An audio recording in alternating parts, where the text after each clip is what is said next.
الحمدللہ رب العالمین والصلاة والسلام علی سید الانبیاء والمرسلین اما بعد فاعوذ باللہ من الشیطان الرجیم بسم اللہ الرحمن الرحیم۔ سبق نمبر 77 فقہ بہار شریعت، جلد نمبر 3، حصہ 14۔ اس میں آج انشاءاللہ تعالی عاریت کے بیان سے شروع کریں گے، اس کے بعد اجارہ کا بیان بھی انشاءاللہ تعالی پڑھنے سننے کی سعادت پائیں گے۔ بہت ہی عام فہم باتیں ہیں، اس میں کوئی پریشانی اور ٹینشن والی بات ہے ہی نہیں۔ جو ہماری سوسائٹی میں، جو ہمارے کلچر میں ہو رہا ہے، اسی کے حوالے سے یہ مطلب بیان ہے۔ اور جیسا کہ میں پہلے بھی کہا کرتا ہوں کہ تجارت اور اجارہ وغیرہ کی جو مسائل ہیں نا، بالکل کامن سینس ہیں، یعنی کہ ایسے یہ قوانین ہیں، ایسی یہ شرائط ہیں، ایسی یہ کنڈیشنز ہیں جو ہمیں فراڈ سے، دھوکے سے، ایک دوسرے کی حق تلفی سے، ناراضگی سے اور بالخصوص خصومت یعنی جھگڑے سے بچاتے ہیں۔ تو ہم جب بھی کسی سے بات کریں، چاہے وہ مطلب اجارے کے حوالے سے ہو یا خرید و فروخت کے حوالے سے ہو، تو بالکل واضح دو ٹوک بات ہونی چاہیے، کسی قسم کا ابہام یا ڈاؤٹ باقی نہ رہے، تو انشاءاللہ تعالی شرعاً بھی ہمارا معاملہ درست ہوگا۔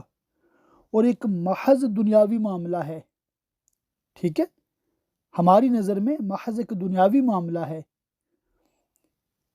کہ نماز روزے کا تو مسئلہ نہیں ہے، مگر اس دنیاوی معاملے کو بھی اگر آپ غلط اور غیر اسلامی طریقے سے کریں گے تو گناہ گار ہو سکتے ہیں، بالکل ہوں گے۔ اور جو اس ذریعہ سے مال کمائیں گے وہ مال حلال نہیں بلکہ مال حرام ہو جائے گا۔ خیر، عاریت کسے کہتے ہیں؟ دوسرے شخص کو چیز کی منفعت کا بغیر عوض مالک کر دینا عاریت ہے۔ جس کی چیز ہے اسے معیر کہتے ہیں، اور جس کو دی گئی اسے مستعیر اور چیز کو مستعار کہتے ہیں، یعنی کہ استعمال کے لیے کسی سے کوئی چیز مانگ لینا، ٹھیک ہے۔ عاریت کے لیے جاب و قبول ہونا ضروری ہے۔ اگر کوئی ایسا فعل کیا جس سے قبول ہوتا ہو تو یہ فعل ہی قبول ہے۔ مثلا کسی سے کوئی چیز مانگی، اس نے لا کر دے دی اور کچھ نہ کہا، عاریت ہو گئی۔ اور اگر وہ شخص خاموش رہا، کچھ نہیں بولا، تو عاریت نہیں۔ مسئلہ 2، عاریت کا حکم یہ ہے کہ چیز مستعیر کے پاس امانت ہوتی ہے اگر مستعیر نے تعدی نہیں کی۔ تعدی کا لفظ آپ یاد کر لیں، بے جا تصرف، ٹھیک ہے، بے جا تصرف نہیں کیا اور چیز ہلاک ہوگی تو ضمان واجب نہیں۔ ضمان کہتے تاوان، اس کی قیمت، اس کی کمپنسیشن، جرمانہ نہیں ہے۔ اور اس کے لیے شرط یہ ہے کہ شے مستعار انتفاع کے قابل ہو، یعنی ادھار لی ہوئی چیز کام میں لانے کے قابل ہو، اور عوض لینے کی اس میں شرط نہ ہو۔ اگر معاوضہ شرط ہو تو یہ اجارہ ہو جائے گا۔ مطلب ایک دوست دوسرے دوست کو کہتا ہے بھی مجھے اپنی کتاب عاریتاً دے دیں، پہلا دوست کہتا بھی 1 گھنٹے کا 1 روپیہ لوں گا آپ سے، تو یہ عاریت نہیں ہے، یہ اجارہ ہو گیا۔ اگر جی عاریت ہی کا لفظ بولا ہو، منافع کی جہالت اس کو فاسد نہیں کرتی، اور عین مستعار کی جہالت سے عاریت فاسد ہے۔ مثلا ایک شخص سے سواری کے لیے گھوڑا مانگا، اس نے کہا استبل میں 2 گھوڑے بندھے ہیں، ان میں سے ایک لے لو۔ مستعیر ایک لے کر چلا گیا، اگر ہلاک ہو گیا ضمان دینا ہوگا۔ اور اگر مالک نے یہ کہا کہ ان میں سے جو تو چاہے ایک لے لے تو ضمان نہیں۔ بغیر مانگے کسی نے کہہ دیا یہ میرا گھوڑا ہے، اس پر سواری لو، یا غلام ہے اس سے خدمت لو، یہ عاریت نہیں، یعنی خرچہ مالک کو دینا ہوگا، اس کے ذمہ نہیں۔ مسئلہ 3، عاریت کے بعض الفاظ یہ ہیں، میں نے یہ چیز عاریت دی، میں نے یہ زمین تمہیں کھانے کو دی، یہ کپڑا پہننے کو دیا، یہ جانور سواری کو دیا، یہ مکان تمہیں رہنے کو دیا، یا 1 مہینے کے لیے رہنے کو دیا یا عمر بھر کے لیے دیا، یہ جانور تمہیں دیتا ہوں، اس سے کام لینا اور کھانے کو دینا۔ مسئلہ 4، ایک شخص نے کہا اپنا جانور کل شام تک کے لیے مجھے عاریت دے دو۔ اس نے کہا ہاں۔ دوسرے نے بھی کہا کہ کل شام تک کے لیے اپنا جانور مجھے عاریت دے دو۔ اس سے بھی کہا ہاں۔ تو جس نے پہلے مانگا وہ حقدار ہے، اور اگر دونوں کے منہ سے ایک ساتھ بات نکلی تو دونوں کے لیے عاریت ہے۔ مسئلہ 5، عاریت ہلاک ہو گئی اگر مستعیر نے تعدی نہیں کی ہے، یعنی اس سے اسی طرح کام لیا جو کام کا طریقہ ہے، اور چیز کی حفاظت کی اور اس پر جو کچھ خرچ کرنا مناسب تھا خرچ کیا، تو ہلاک ہونے پر تاوان نہیں، اگرچہ عاریت دیتے وقت یہ شرط کر لی ہو کہ ہلاک ہونے پر تاوان دینا ہوگا، کیونکہ یہ باطل شرط ہے، جس طرح رہن میں ضمان نہ ہونے کی شرط باطل ہے۔ مسئلہ 6، دوسرے کی چیز عاریت کے طور پر دے دی، مستعیر کے جہاں ہلاک ہو گئی تو مالک کو اختیار ہے پہلے سے تاوان لے یا دوسرے سے۔ اگر دوسرے سے تاوان لیا تو یہ پہلے سے رجوع کر سکتا، یہ اس وقت ہے کہ مستعیر کو یہ نہ معلوم ہو کہ یہ چیز دوسرے کی ہے، اور اگر معلوم ہے کہ دوسرے کی چیز ہے تو مستعیر کو ضمان دینا ہوگا، اور مالک نے اسے ضمان لیا تو یہ معیر سے رجوع نہیں کر سکتا، اور مالک کو یہ بھی اختیار ہے کہ معیر سے ضمان وصول کرے، سے لیا تو یہ مستعیر سے رجوع نہیں کر سکتا۔ تو یہ مطلب ایک بیسک چیز ہے کہ چیزوں کا لین دین آپس میں دوست احباب فیملی فرینڈز کرتے رہتے ہیں۔ مسئلہ 42 ہے، چند مسائل میں چھوڑ رہا ہوں کیوں وہی باتیں رپیٹ ہو رہی ہیں۔ کتاب عاریت لی دیکھنے سے معلوم ہو کہ اس میں کتابت کی غلطیاں ہیں، اگر معلوم ہو کہ غلطی درست کر دینے پر مالک راضی ہے تو غلطیوں کی اصلاح کر دے، اور اگر غلطی کی اصلاح نہ کرے بدستور چھوڑ دے تو اس میں گناہ گار نہیں، اور قرآن شریف کی کتابت کی غلطیاں درست کرنا ضروری ہے۔ مسئلہ 43، ایک شخص نے انگوٹھی رہن رکھی اور مرتہن سے کہہ دیا اسے پہن لو، اس نے پہن لی تو رہن نہیں بلکہ عاریت ہے، اگر ضائع ہو گئی دین ساقط نہیں ہوگا، اور اگر مرتہن نے اتار لی تو رہن ہو گئی کہ ضائع ہونے سے دین ساقط ہوگا، اور اگر راہب نے کلمہ کی انگلی میں پہننے کو کہا تو عاریت نہیں بلکہ رہن ہے کہ عادتاً اس انگلی میں انگوٹھی نہیں پہنی جاتی۔ آگے ایک نیا ٹاپک ہے ہبہ کا بیان، ہبہ یعنی گفٹ، ٹھیک ہے، اس کا بیان ہے۔ یہ ہبہ کیا ہوتا ہے؟ کسی چیز کا دوسرے کو بلا عوض مالک کر دینا ہبہ ہے، یعنی اس میں عوض ہونا شرط و ضروری نہیں، یعنی کہ آپ کے پاس ایک قلم ہے، پین ہے، آپ نے اپنے دوست کو پیش کر دیا، یہ آپ کے لیے گفٹ ہے، اس سے آپ عوض نہیں لے رہے، اس سے کوئی کام بھی نہیں لے رہے، بالکل مطلب بغیر عوض کے، بغیر کسی مال کے اس کو دے دیا، یہ ہے گفٹ، تحفہ۔ دینے والے کو واہب، اور جس کو دی گئی اسے موہوب لہو، اور چیز کو موہوب اور کبھی چیز کو ہبہ بھی کہتے ہیں۔ ہبہ میں واہب کے لیے کبھی دنیا کا نفع ہے، کبھی نفع اخروی، نفع دنیاوی، مثلا ہبہ کر کے کچھ عوض لینا، یا اس واسطے ہبہ کیا کہ لوگوں میں اس کا ذکر خیر ہوگا۔ امام ابو منصور ماتریدی رحمۃ اللہ تعالی علیہ فرماتے ہیں مومن پر اپنی اولاد کو جود و احسان کی تعلیم ویسی ہی واجب ہے جس طرح توحید و ایمان کی تعلیم واجب ہے، کیونکہ جود و احسان سے دنیا کی محبت دور ہوتی ہے، اور محبت دنیا میں ہی ہر گناہ کی جڑ ہے۔ یعنی کہ بہت پتے کی بات ہے کہ ہمیں اپنے بچوں کو بخل سے بچانا ہے، بے جا اسراف سے بھی بچانا ہے، مگر ہمارے بچے سخی دل ہونے چاہیے، سخی بادشاہ ہونے چاہیے۔ تو یہ تعلیم کرنا اپنی اولاد کو یہ بہت ضروری ہے۔ اس کا ایک طریقہ یہ بھی علماء نے بیان کیا ہے کہ مثال ہے کسی غریب کو آپ کچھ دینا چاہتے ہیں، ٹھیک ہے، آپ کا تو دل کر رہا ہے کہ آپ کی تربیت آپ کے والدین نے کی ہوئی ہے، آپ کا بچہ بھی آپ کے ساتھ ہے یا بچی آپ کے ساتھ ہے، تو آپ وہ پیسے اس کو دے دیں، اپنی اولاد کو، اور ان کو کہیں کہ فلاں غریب کو دے دو۔ اس سے کیا ہوگا؟ پریکٹیکلی بچے کا ذہن بنے گا کہ مدد کرنی چاہیے،